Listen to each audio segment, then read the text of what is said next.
So dialing it back to before your prison sentence, how did you end up actually getting arrested and going to trial? Did you know in advance that you were going to get in trouble soon? Yeah, I self-surrendered on December 1, 2000. Really? Okay. Yeah. So what was the lead up to that? The lead up to that was my lawyer. You know, they'd raided the house in July after the 2.1 million pill seizure at LAX. Oh, wow. The biggest seizure in U.S. history still. That's insane. So they raided the house. They didn't find anything.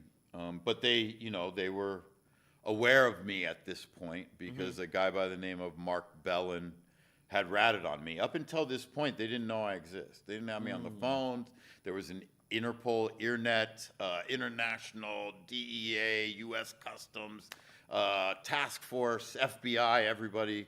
And there was a chart, and it was Operation Red Tide, it was called. Okay. You can look that one up. And Tamer was at the top. My face, name, nothing didn't exist anywhere. They didn't even... Does that chart come up if we just type in Operation Maybe. Red Let's Tide? have a look.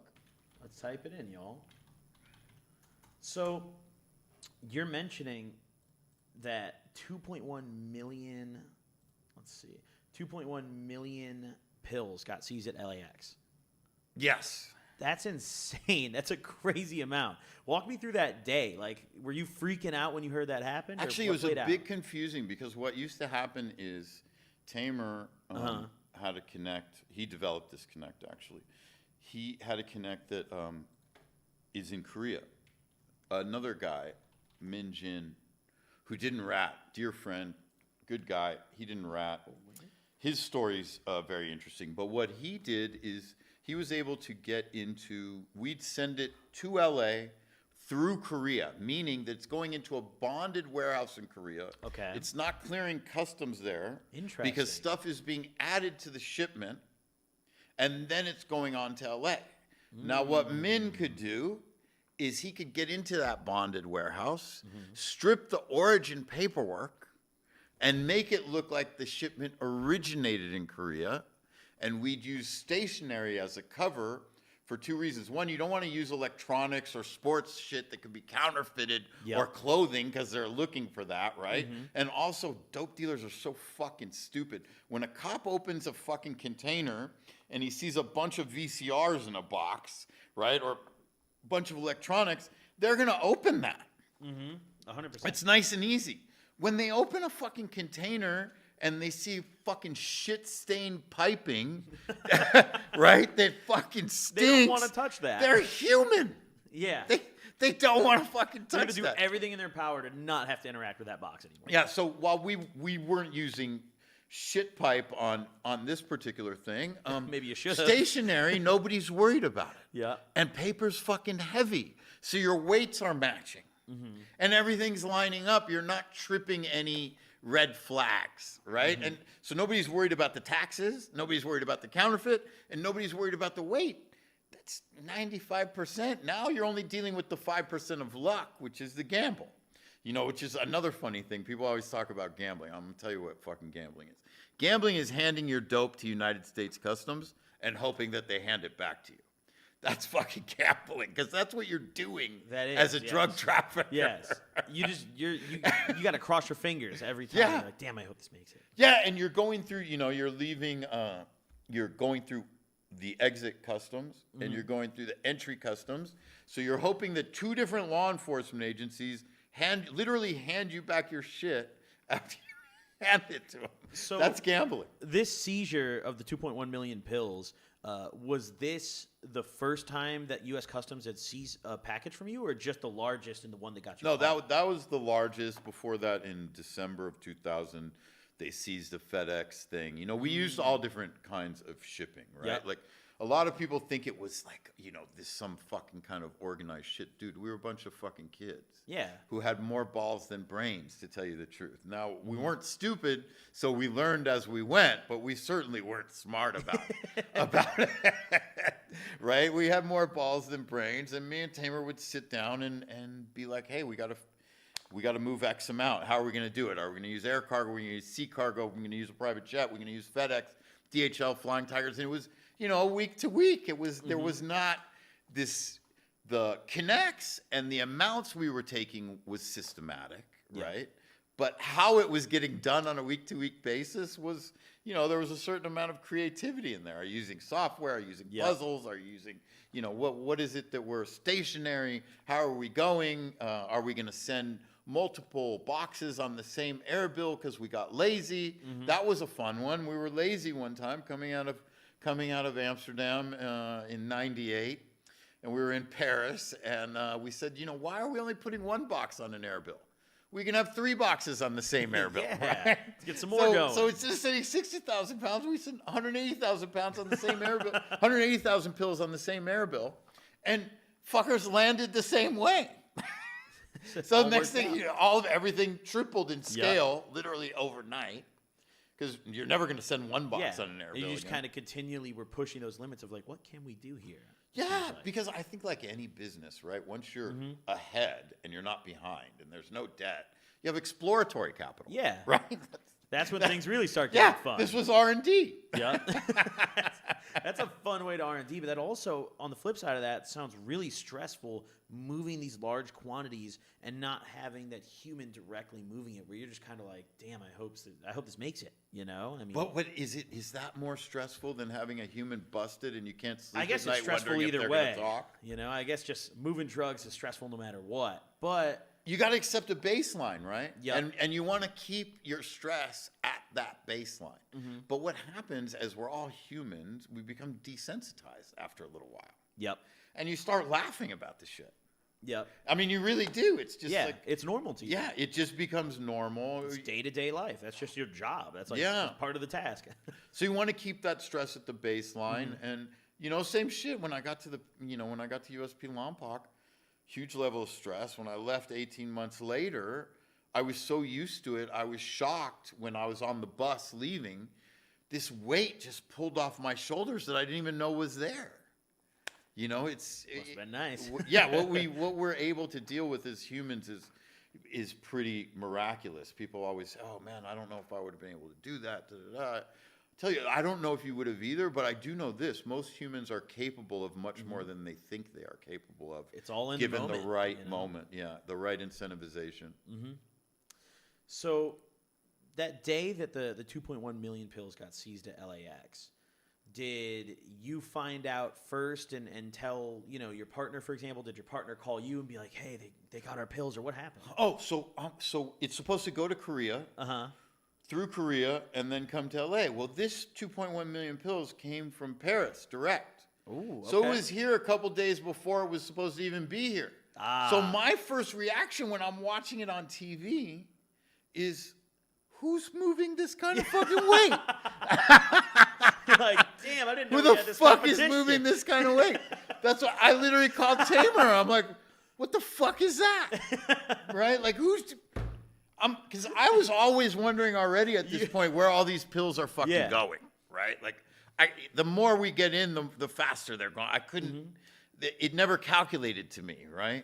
I had a couple gay dudes up in Frisco and a drag queen out of Miami who were my main customers by this time. I'd kind of left all the 20, 30,000 pill deals long way behind. I wasn't exposing myself like that. And these dudes were moving as much weight as I could bring in, and great guys. And if you guys are listening, listen, nobody know, they got away, right? Like, so nobody knows, and but they know, and hope they're doing well. They're doing well. Good for them. They're Good doing for them. well. So you had no clue that this was your package that got seized. You know how I found out? How? So that afternoon, Uh-huh. right, a friend of mine who worked at Merrill Lynch at the time called me, and he said, "Hey, I got to see you."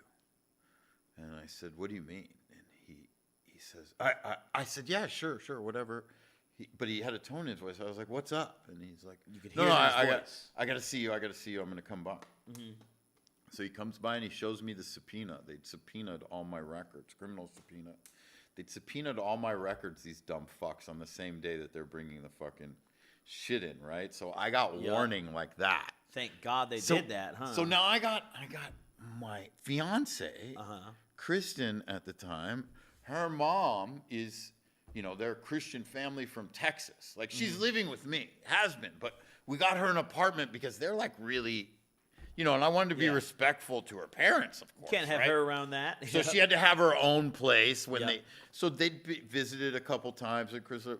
But this was the first time her mom is staying at my place with Kristen. This is all going on. I'm in the office fucking smoking weed, trying to figure out what to do. And then I'm like, I finally, after a couple hours, I run upstairs. I fucking put all the cash in the shopping bags and this and that and, guns and everything. And I tell Kristen, I'm like, hey, you got to get out of here. Go to your place.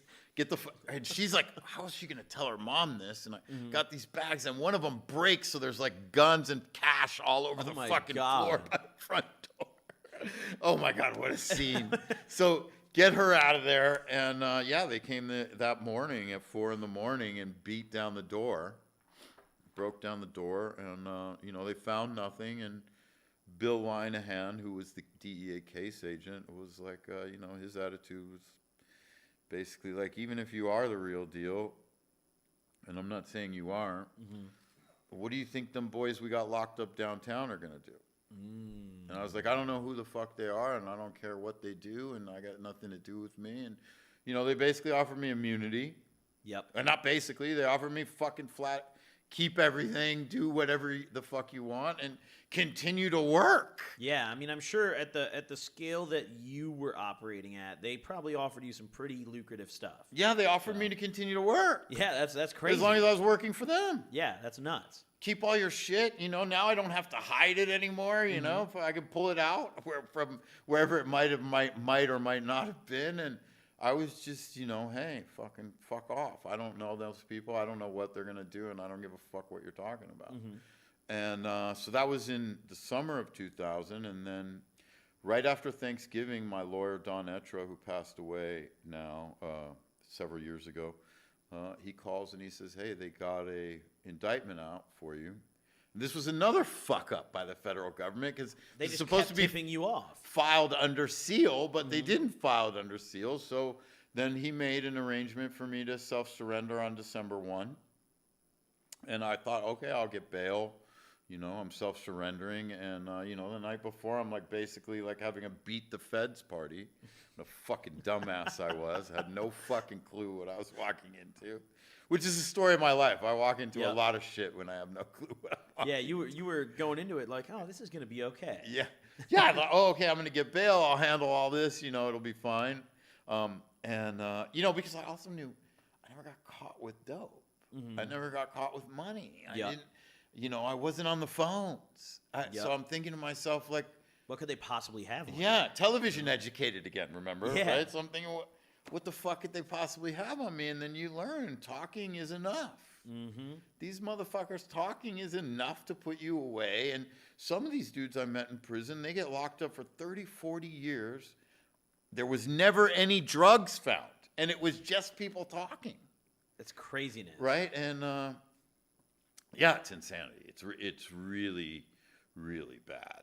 Now, that said, I also have to say 95% of the people in prison should fucking be there, and the world's a better place that they are, and I don't know any other government program that gets it right 95% of the time. Yeah. So while we should try to make it better, always room for improvement. Yeah, talking about it like it's broken, it's actually the best functioning system the government has. I mean, 95% of the time, you're right. You know? I mean, the arm of justice is long here, it seems. So yeah, most of these people who are in there, if you see them walking down the street, you go to the other side and pass them that way. And if they cross the street to follow you, I would recommend you attack first or run if you're fast. I mean, there's a lot of not nice people. Prison is not filled with nice people. Yeah.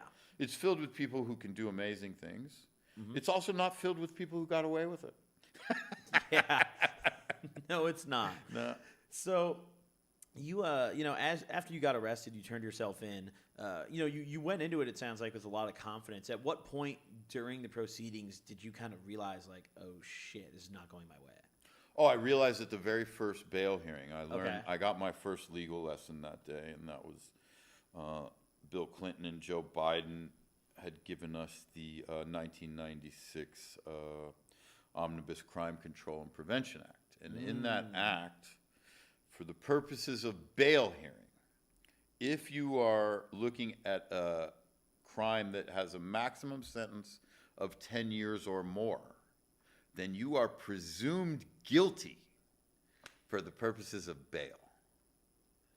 Now, how does that square with the Constitution? I still haven't figured that one out. Interesting. But yeah, that's in there. You can look that up. And when I heard that this was a presumption case, and I asked the lawyer what the fuck that meant, and he told me that was the moment I knew I was in trouble. Yeah, Because not only was I not going to get bail, but I also understood that this system is not what you see on TV. Yeah, not at all. Not at all. It's not fair. It is a rough system, for sure. Yeah, it's not for the faint of heart. No. And, it's unfortunate. What is unfortunate is that the touch point for most Americans with the government is schools, teachers, fire, first responders, and police. And if those are open hypocrites, right? If those are openly, not following the rules they claim to enforce, then you're going to have a problem trying to enforce those rules on a public that recognizes that. Yeah. That's never good business, right? Doesn't sound like it.